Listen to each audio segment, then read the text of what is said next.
Cuba দখলের হুমকি ট্রাম্পের, উপকূলে পৌঁছাচ্ছে মার্কিন রণতরী, যুদ্ধের মুখে হাভানা।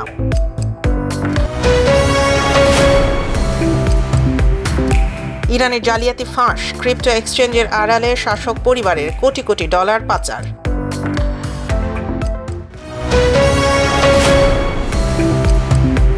বন্দী হওয়ার চেয়ে মৃত্যুই শ্রেয়, ইউক্রেন যুদ্ধে কিম জং উনের সেনাদের আত্মঘাতী হওয়ার নির্দেশ। কিউবার ওপর নতুন করে কঠোর নিষেধাজ্ঞা আরোপের পর এবার সরাসরি দেশটিকে দখল করার হুমকি দিলেন মার্কিন প্রেসিডেন্ট ডোনাল্ড ট্রাম্প। শুক্রবার এক নির্বাহী আদেশে স্বাক্ষর করার পর ট্রাম্প জানান, খুব শিগগিরই মার্কিন সামরিক বাহিনী কিউবার নিয়ন্ত্রণ নিতে পারে। এই ঘোষণাকে অবৈধ এবং অবমাননাকর বলে তীব্র নিন্দা জানিয়েছে কিউবা সরকার। প্রেসিডেন্ট ডোনাল্ড ট্রাম্পের নতুন এই নিষেধাজ্ঞা মূলত কিউবার জ্বালানি, প্রতিরক্ষা এবং আর্থিক খাতকে লক্ষ্য করে দেওয়া হয়েছে। তবে সবচাইতে চাঞ্চল্যকর তথ্যটি আসে ফ্লোরিডায় ট্রাম্পের এক বক্তব্য থেকে। তিনি দাবি করেন, ইরান থেকে ফেরার পথে বিশ্বের অন্যতম বৃহত্তম বিমান বাহিনী রণতরী USS আব্রাহাম লিঙ্কন কিউবার উপকূলে পাঠানো হতে পারে। ট্রাম্পের ভাষায় রণতরীটি উপকূলের কাছে দাঁড়ালেই তারা বলবে, ধন্যবাদ, আমরা আত্মসমর্পণ করছি।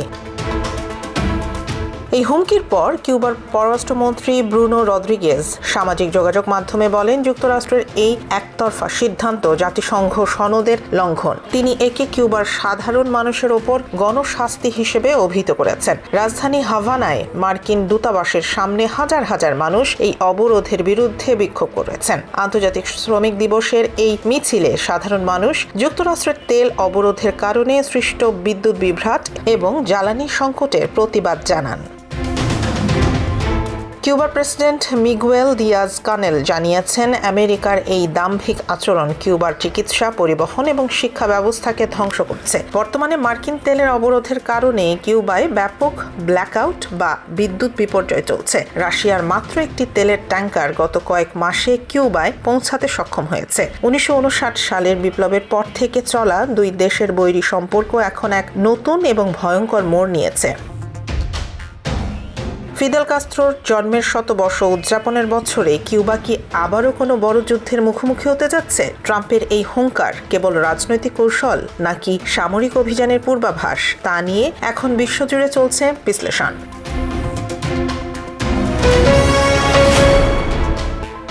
বিশ্ব রাজনীতিতে এক বড়সড় পরিবর্তনের আভাস দিয়ে জার্মানি থেকে ৫,০০০ সৈন্য কমানোর ঘোষণা দিয়েছে মার্কিন প্রতিরক্ষা বিভাগ। প্রেসিডেন্ট ডোনাল্ড ট্রাম্পের সরাসরি হুঁশিয়ারির মাত্র কয়েক ঘন্টার মাথায় এই সিদ্ধান্ত আটলান্টিক মহাসাগরের দুই পাড়ের কূটনৈতিক সম্পর্ক নতুন করে উত্তেজনার সৃষ্টি করেছে। শুক্রবার ডিপার্টমেন্ট অফ ওয়ার আনুষ্ঠানিকভাবে জানায়, আগামী এক বছরের মধ্যে জার্মানি থেকে এই বিশাল সংখ্যক সৈন্য সরিয়ে নেওয়া হবে। এর মাত্র দুদিন আগে প্রেসিডেন্ট ট্রাম্প সামাজিক যোগাযোগ মাধ্যমে জার্মানির উপরে ক্ষোভ প্রকাশ করে সেনা কমানোর ইঙ্গিত দিয়েছিলেন। ট্রাম্পের দীর্ঘদিনের অভিযোগ, ন্যাটো সদস্য দেশগুলো, বিশেষ করে জার্মানি, তাদের প্রতিরক্ষা বাজেটে পর্যাপ্ত অর্থ ব্যয় করছে না এবং মার্কিন নিরাপত্তার উপরে অতিরিক্ত নির্ভরশীল হয়ে পড়ছে। শুধুমাত্র জার্মানি নয়, ট্রাম্পের নজর এখন ইতালি এবং স্পেনের দিকেও। সম্প্রতি ইরানের উপরে মার্কিন সামরিক হামলায় এই দেশগুলো কোনো ধরনের সহায়তা না করার সিদ্ধান্ত নেওয়ায় প্রেসিডেন্ট বেশ বিরক্ত। হোয়াইট হাউসে সাংবাদিকদের প্রশ্নের জবাবে ট্রাম্প ইঙ্গিত দিয়েছেন যে যারা বিপদে আমেরিকার পাশে নেই তাদের দেশ থেকেও মার্কিন সেনা প্রত্যাহার করা হতে পারে। বিশ্লেষকরা মনে করছেন, এই সিদ্ধান্ত ইউরোপের নিরাপত্তা কাঠামোকে দুর্বল করে দিতে পারে এবং রাশিয়ার প্রভাব বিস্তারের সুযোগ তৈরি করতে পারে। তবে ট্রাম্পের মতে মার্কিন নাগরিকদের ট্যাক্সের টাকা দিয়ে অন্য দেশের নিরাপত্তা নিশ্চিত করার দিন শেষ। জার্মানি থেকে সেনা প্রত্যাহার কি কেবল শুরু? ইতালি বা স্পেন থেকেও কি সৈন্য সরে আসবে? ট্রাম্পের এই আমেরিকা ফার্স্ট নীতি বিশ্ব মানচিত্রের সামরিক ভারসাম্যকে কোথায় নিয়ে ঠেকায়, এখন সেটি দেখার বিষয়। আকাশপথে সস্তায় ভ্রমণের সমার্থক হয়ে ওঠা বিখ্যাত সেই হলুদ রঙের বিমানগুলো আর ডানা মেলবে না। দীর্ঘ ৩৪ বছর পর আনুষ্ঠানিকভাবে নিজেদের দেউলিয়া ঘোষণা করে সব ধরনের কার্যক্রম বন্ধ করে দিল আমেরিকার জনপ্রিয় বাজেট এয়ারলাইন্স স্পিরিট এয়ারলাইন্স। ২ মে ২০২৬ শনিবার রাত থেকে কার্যকর হয়েছে এই সিদ্ধান্ত। সরকারের কাছ থেকে প্রয়োজনীয় তহবিল না পাওয়ায় এবং মধ্যপ্রাচ্যে যুদ্ধের কারণে জ্বালানির দাম বেড়ে যাওয়ায় শেষ পর্যন্ত হার মানতে হলো এই প্রতিষ্ঠানটিকে। আজকের ভিডিওতে আমরা জানব হাজার হাজার কর্মী এবং টিকিট কাটা যাত্রীদের এখন কি হবে। স্পিরিট এয়ারলাইন্স তাদের ওয়েবসাইটে এক বিবৃতিতে জানিয়েছে, অত্যন্ত দুঃখের সাথে আমরা আমাদের কার্যক্রম গুটিয়ে নিচ্ছি। এখন থেকে সব ফ্লাইট বাতিল করা হলো এবং কাস্টমার সার্ভিসও বন্ধ থাকবে। শনিবারের প্রায় 277টি ফ্লাইট মুহূর্তেই বাতিল হওয়ায় বিভিন্ন বিমানবন্দরের যাত্রীদের মাঝে চরম ক্ষোভ ও বিভ্রান্তি ছড়িয়ে পড়ে। আটলান্টা থেকে লস অ্যাঞ্জেলেস সবখানেই খালি পড়ে আছে স্পিরিটের টিকিট কাউন্টার। কোম্পানিটি যাত্রীদের অনুরোধ করেছে তারা যেন বিমানবন্দরে ভিড় না করেন। বলা হচ্ছে, ট্রাম্প প্রশাসনের কাছ থেকে $500 মিলিয়ন বেইল আউট প্যাকেজ পাওয়ার আশা করেছিল কোম্পানিটি, কিন্তু শেষ পর্যন্ত তা সফল হয়নি। এর ফলে প্রায় 17,000 কর্মী মুহূর্তেই বেকার হয়ে পড়েছেন। যারা সরাসরি ওয়েবসাইট থেকে টিকিট কেটেছেন তারা স্বয়ংক্রিয়ভাবে রিফান্ড পাবেন, তবে যারা ভাউচার বা পয়েন্ট ব্যবহার করেছেন তাদের রিফান্ডের জন্য আদালতের সিদ্ধান্তের অপেক্ষা করতে হবে। ইতিমধ্যে সাউথ ওয়েস্ট এয়ারলাইন্স ক্ষতিগ্রস্ত যাত্রীদের বিশেষ ছাড়ে যাতায়াতের সুযোগ দেওয়ার ঘোষণা দিয়েছে।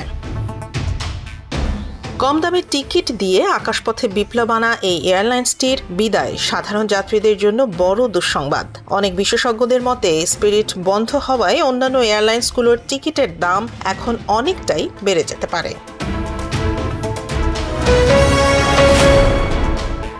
2026 সালের এই যুদ্ধকালীন পরিস্থিতিতে ইরানের অর্থনীতি যখন খাদের কিনারে, তখন এক চাঞ্চল্যকর তথ্য সামনে এনেছে সংবাদ সংস্থা রয়টার্স।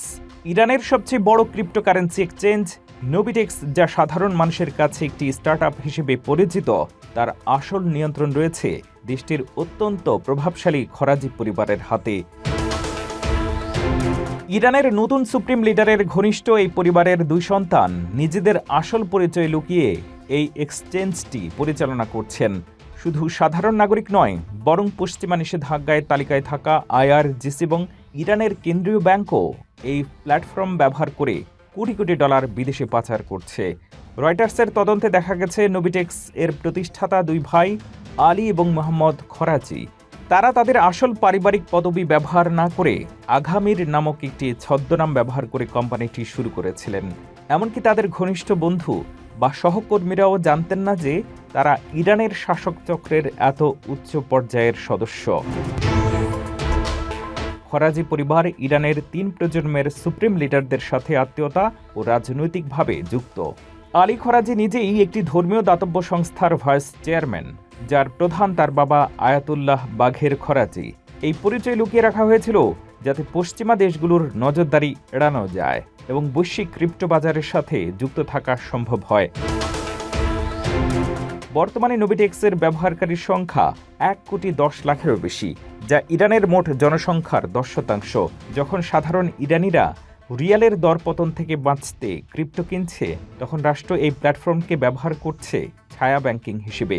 ব্লকচেইন বিশ্লেষকদের মতে, নোবিটেক্সের মাধ্যমে IRGC এবং কেন্দ্রীয় ব্যাংক শত শত মিলিয়ন ডলার লেনদেন করেছে।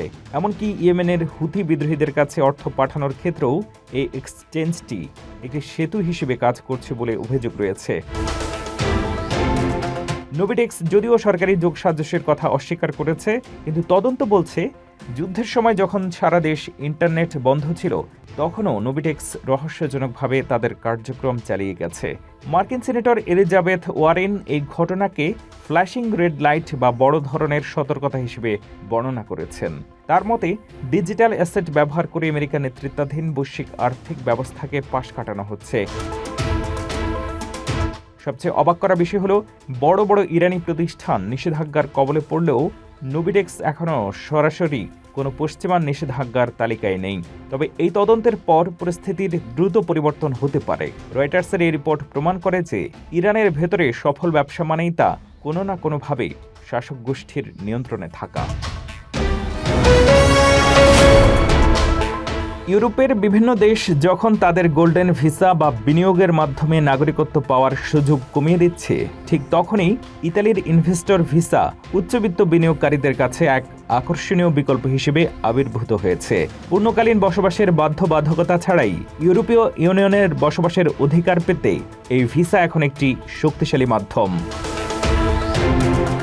ইতালির এই বিশেষ ভিসার আওতায় 4টি প্রধান উপায়ে বিনিয়োগ করা সম্ভব। 1. ইতালির কোনো উদ্ভাবনী স্টার্টআপে 2,50,000 ইউরো বিনিয়োগ। 2. ইতালির কোনো লিমিটেড কোম্পানিতে 5 লাখ ইউরো বিনিয়োগ। 3. সরকারি বন্ডে 20 লক্ষ ইউরো বিনিয়োগ। 4. অথবা শিক্ষা ও গবেষণার মতো জনহিতকর কাজে 10 লাখ ইউরো অনুদান। এই ভিসার সবচেয়ে বড় সুবিধা হলো আবেদন অনুমোদিত হওয়ার আগেই আপনাকে টাকা খরচ করতে হবে না। প্রথমে আপনার তহবিলের প্রমাণ দিয়ে আবেদন করতে হবে। ভিসা পাওয়ার পর ইতালিতে প্রবেশ করে পরবর্তী 3 মাসের মধ্যে বিনিয়োগ সম্পন্ন করলেই চলে।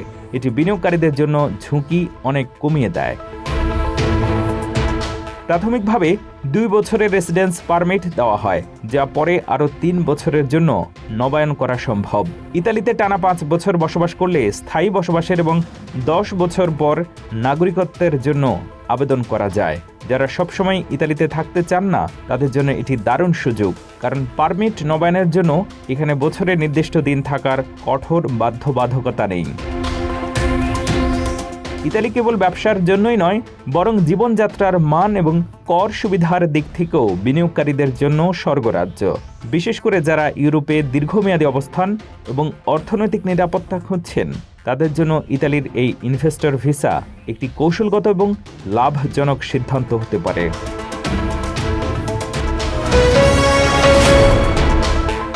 উত্তর কোরিয়ার এক নায়ক কিম জং উন তার সেনাদের জন্য এক ভয়ঙ্কর নীতি প্রকাশ্যে এনেছেন। ইউক্রেন যুদ্ধে রাশিয়ার পক্ষে লড়তে গিয়ে যেসব সেনা আত্মসমর্পণ না করে আত্মহত্যা করেছে, কিম তাদের প্রকাশ্যেই প্রশংসা করেছেন। এর মাধ্যমে তিনি বিশ্ববাসীর কাছে নিশ্চিত করলেন যে উত্তর কোরিয়ার সেনাদের জন্য ধরা দেওয়ার চেয়ে মৃত্যুই শ্রেয়। সম্প্রতি রাশিয়ার কুর্স্ক অঞ্চলে ইউক্রেনীয় বাহিনীর হাতে বন্দী হওয়া এড়াতে উত্তর কোরীয় সেনারা যে পথ বেছে নিচ্ছে তা নিয়ে দীর্ঘদিন ধরেই জল্পনা ছিল, কিন্তু এবার স্বয়ং কিম জং উন একে দেশপ্রেমের সর্বোচ্চ নিদর্শন হিসেবে স্বীকৃতি দিলেন। উত্তর কোরিয়ার রাষ্ট্রীয় সংবাদ মাধ্যম কেসিএনের রিপোর্ট অনুযায়ী নিহত সেনাদের স্মরণে আয়োজিত এক অনুষ্ঠানে কিম জং উন বলেন, যারা শত্রুর হাতে বন্দী না হয়ে আত্মবিধ্বংসী এবং আত্মহত্যার পথ বেছে নিয়েছে তারাই প্রকৃত বীর। রয়টার্সের তথ্য মতে রাশিয়ার কুর্স্ক অঞ্চলে প্রায় 14,000 উত্তর কোরীয় সেনা মোতায়েন করা হয়েছিল। যুদ্ধের তীব্র লড়াইয়ে এদের মধ্যে প্রায় 6,000 সেনা নিহত হয়েছে বলে ধারণা করা হচ্ছে। এতদিন গোয়েন্দা রিপোর্ট এবং যুদ্ধক্ষেত্র থেকে পাওয়া তথ্যে জানা গিয়েছিল যে উত্তর কোরীয় সেনাদের গ্রেনেড বিস্ফোরণ ঘটিয়ে নিজেদের প্রাণ দেওয়ার নির্দেশ দেওয়া হয়েছে, যাতে তারা যুদ্ধবন্দী না হয়। কিম জং উনের এই বক্তব্য সেই ভয়ঙ্কর অভিযোগকেই আজ সত্য প্রমাণিত করল। ব্রিটিশ সংবাদ মাধ্যম দ্য গার্ডিয়ানের এক রিপোর্ট অনুযায়ী কিয়েভে বন্দী 2 উত্তর কোরীয় সেনা তাদের উপর অর্পিত এই আত্মঘাতী নির্দেশ পালন করতে চেয়েছিল, কিন্তু গুরুতর জখম হওয়ায় তারা নিজেদের বিস্ফোরণে উড়িয়ে দিতে ব্যর্থ হয়। এমনকি তাদের একজন আক্ষেপ করে জানিয়েছে যে আত্মহত্যার নির্দেশ পালন করতে না পারায় সে অপরাধ বোধে ভুগছে। কিম জং উন তার বক্তৃতায় এমন সেনাদেরও প্রশংসা করেছেন যারা গুলির আঘাতে শরীর ক্ষতবিক্ষত হওয়া সত্ত্বেও নিজেদের দায়িত্ব পালন করতে না পেরে হতাশায় ভুগছে। এই ঘটনা উত্তর কোরিয়ার সেনাদের উপর চাপিয়ে দেওয়া চরম মতাদর্শের গভীরতাকেই তুলে ধরে, যেখানে জীবনের চেয়ে দলের প্রতি আনুগত্যই বড়। এই ঘটনাটি পিয়ংইয়ং এবং মস্কোর মধ্যে গড়ে ওঠা গভীর ও বিপজ্জনক সামরিক সম্পর্কেরই বহিঃপ্রকাশ। দক্ষিণ কোরিয়া গোয়েন্দা সংস্থার মতে উত্তর কোরিয়া কেবল সেনাই নয়, বরং রাশিয়াকে বিপুল পরিমাণে গোলাবারুদ ও সমরাস্ত্র সরবরাহ করছে। এর বিনিময়ে রাশিয়া উত্তর কোরিয়াকে অর্থনৈতিক সহায়তা এবং উন্নত সামরিক প্রযুক্তি দিচ্ছে। ইউক্রেন যুদ্ধের এই ময়দান এখন উত্তর কোরীয় সেনাদের জন্য কেবল একটি যুদ্ধক্ষেত্র নয়, বরং কিম জং উনের নিষ্ঠুর আদর্শ প্রমাণের এক মরণ ফাঁদে পরিণত হয়েছে।